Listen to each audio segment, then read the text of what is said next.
अब अंत समय देखना उसका कैसा आएगा। अभी तो पूजा पाठ कर रहा है, वेद के मंत्रों का पाठ कर रहा है, और भगवान किसके अधीन है। अच्छा रुको, एक बात और है, सब यजमान ब्राह्मणों के पास में पूजा करवाए, इसका क्या विधान है। क्या ब्राह्मण के अलावा दूसरे किसी से हम पूजा करवाएं तो वो पूजा हमारे लिए सार्थक है या नहीं है। उत्पत्ति हम सबकी हुई, सबसे पहले भगवान ने नर और नारी की स्थापना करी थी। किसकी स्थापना करी? नर और नारी। अब आज हम कहते हैं नहीं कि वो ब्राह्मण है, ये राजपूत है, ये बनिया है, ये मीना है, ये वो है, ये वो है, हम सब अलग अलग हैं, छुआछूत का काम चल गया, ठीक है नहीं। लेकिन भगवान कहते हैं जन्मना जायते शूद्रो। क्या कहते हैं भगवान? जन्मना जायते शूद्रो। भगवान तो कहते हैं हमारी माँ की कोंख से जब हम सब जन्म लेकर के आते हैं ना, उस समय हम सब शूद्र हैं। क्या हैं? शूद्र। लेकिन माँ की कोंख से जन्म लेने के बाद में धीरे धीरे जब हमारा समय व्यतीत होता है, हमारे अंदर अच्छे अच्छे संस्कार आने लग जाते हैं। और हमारे सनातन धर्म में कितने संस्कार होते हैं मनुष्यों के? बताइए आप। 16 संस्कार। बहुत बढ़िया, एक बार जोरदार तालियां बजाएं उन माता जी के लिए। आप सबको भी इस बात की जानकारी होना चाहिए, हम किस धर्म से हैं, हमारा धर्म का नाम क्या है, हमारे धर्म में वेद कितने हैं, पुराण कितने हैं, शास्त्र कितने हैं, संस्कार कितने होते हैं। क्यों? क्योंकि जब तक ये बातें हमें ज्ञात नहीं हैं, तब तक हम हिंदू कहलाने के लायक भी नहीं है। दुनिया में इतने धर्म हैं, इन सब धर्म में अगर सर्वश्रेष्ठ कोई धर्म है तो वो है सनातन धर्म की जय। क्योंकि हमारा धर्म कभी भी ये नहीं कहता है कि आप अलग अलग हो जाओ, आप शराब का पान करो, आप मांस का भक्षण करो। हमारा धर्म कहता है कि सब एक साथ में मिलजुल करके रहो।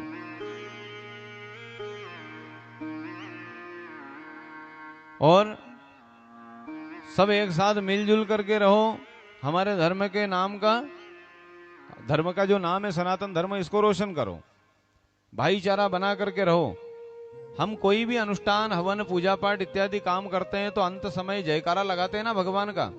क्यों लगाते हैं? धर्म की जय हो, अधर्म का नाश हो। जहां पर अधर्म हो रहा है उस अधर्म का नाश हो जाए, आज से वो बंद हो जाए।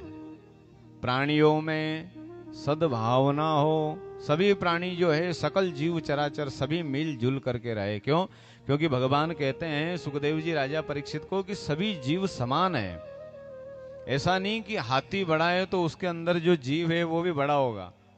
जीव तो वही है जो चींटी के अंदर है, वही हाथी के अंदर है, वही हम सब के अंदर है। तो हम सब प्राणियों में सद्भावना हो, ठीक है, सभी प्राणी मिलजुल करके रहें। इसके बाद में विश्व का कल्याण हो, पूरे विश्व का। ये कथा तो हम सिर्फ यहाँ 23 नंबर सेक्टर कॉलोनी में कर रहे हैं, लेकिन अंत समय आरती के बाद में जब जयकारा लगाते हैं तो क्या कहते हैं? विश्व का कल्याण हो। कि भगवान, कथा तो सिर्फ हमारे मोहल्ले में हो रही है, लेकिन हम फिर भी पूरे विश्व का कल्याण चाहते हैं।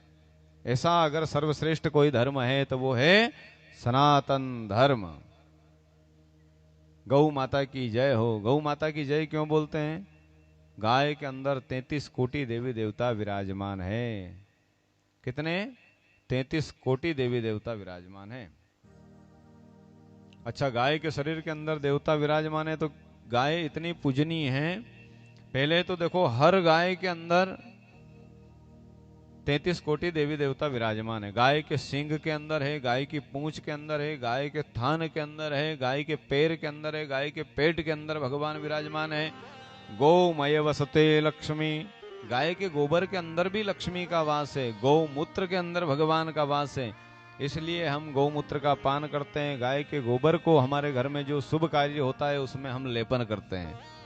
अच्छा, गाय के गोबर की जगह भैंस का गोबर लेकर के लिप लो नहीं घर में। लिपे क्या कोई? कोई भी नहीं लिपना के काम करे। गाय का गोबर, क्यों? शास्त्रों में उल्लेख आया है, इसका लेखन आया है। गौमय वसते लक्ष्मी। गाय के गोबर के अंदर लक्ष्मी का वास है। एक बार क्या हुआ कि एक भस्मासुर नाम का जो था राजा, उसने भगवान शंकर की तपस्या करी। किसने तपस्या करी? भस्मासुर ने शंकर जी की तपस्या करी। और तपस्या भी कब तक करी? 3,500 वर्षों तक। कितने? 3,500 वर्षों तक तपस्या करी। भगवान शंकर जी प्रसन्न हो गए। अब प्रसन्न हो गए तो भगवान शंकर ने कहा कि एक काम करो, आपने जो तपस्या करी उससे मैं प्रसन्न हुआ हूं, आप कुछ वर मांगो। भस्मासुर ने कहा कि एक काम करो, मुझे ऐसा वर दे दो कि मैं जिसके सर के ऊपर हाथ रखूं वो भस्म हो जाए। भगवान ने कहा कि तथास्तु। अब भगवान ने तथास्तु बोला कि उसको वचन मिल गया।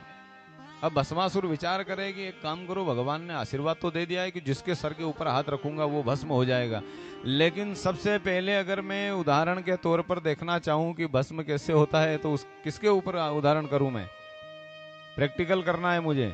तो वही भगवान शंकर जी के सिर के ऊपर हाथ रखने के लिए भस्मासुर दौड़ लगा दी। भगवान शंकर जी ने कहा कि अपने सिर के ऊपर यदि इसने हाथ रखा तो मैं खुद भी भस्म हो जाऊंगा। भगवान शंकर जी दौड़ लगाने लग गए।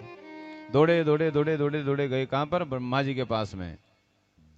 वही ब्रह्मा जी को सारी बात बताई। ब्रह्मा जी ने भी दौड़ लगा दी, कहीं ऐसा नहीं हो कि तेरे चक्कर में मेरे सिर के ऊपर हाथ रख दे और मैं भस्म हो जाऊं। ब्रह्मा जी ने दौड़ लगा दी।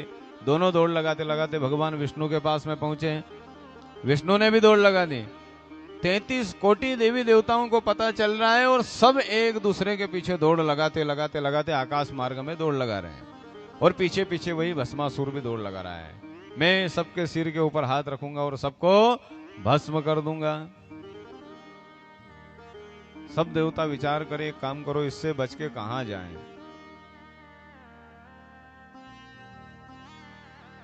वही हरिद्वार में गंगा के किनारे जब सारे देवी देवता आकाश मार्ग से होते हुए जा रहे थे तो ऋषिकेश और हरिद्वार के बीच मध्य में एक सूखी दुबली सी गौ माता खड़ी थी। गंगा नदी के किनारे साक्षात मां गंगा थी। अपने भक्तों की और अपने बेटों की रक्षा करने के लिए वो वहां पर खड़ी थी।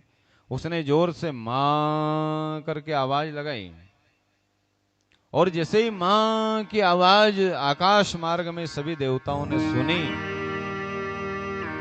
देवता विचार करे कि काम करो, रुको रुको, नीचे से आवाज कौन लगा रहा है। तो देखा तो एक दुबली पतली सी गाय खड़ी और आ मां करके इसे अपना मुंह फाड़ करके खड़ी है। देवता समझ गए कि ये और कोई नहीं है, साक्षात मां गंगा है, अपनी मां है और हम सब की रक्षा के लिए आवाज लगा रही है। सभी देवता धीरे धीरे नीचे आए और वही गाय के मुख के द्वारा उस गाय माता के शरीर के अंदर प्रवेश कर गए। बोलो गौ माता की जय। और जब तक उस भस्मासुर का वरदान समाप्त नहीं हुआ तब तक गाय के शरीर से कोई भी देवी देवता बाहर नहीं निकले। जैसे ही भस्मासुर को जो वरदान मिला था वो वरदान समाप्त हुआ कि फिर गाय माता ने मुंह खोला और सभी देवी देवता बाहर निकल गए। उसी दिन से हमारे सनातन धर्म में गौ सेवा का बड़ा महत्व है। और हमारे घर के अंदर पहली रोटी यदि बनती है तो वो हम किसको देते हैं? गाय को। और बाद वाली रोटी बनती है वो किसको देते हैं? हम कुत्ते को। क्यों? कुत्ते को भी हम किसका रूप मानते हैं? भैरव का रूप मानते हैं। लेकिन कभी कभी क्या है, कोई माताओं से गलती भी हो जाए, पहली रोटी गाय की है तो वो पति को खिला दें, बाद की रोटी कुत्ते की है तो वो खुद खा लें। अब गाय की रोटी पति ने खा ली तो वो बेचारा गाय जैसा धूम हिलाता फिरे घर के अंदर, और कुत्ते की रोटी माता ने खाई तो फिर देखो उसकी जीवान चले, सुबह से शाम तक एक नहीं सुनने दे आसपास वालों की। कभी कभी होता है, डेली नहीं हो। बोलो महाकाल महाराज की, भागवत महापुराण की।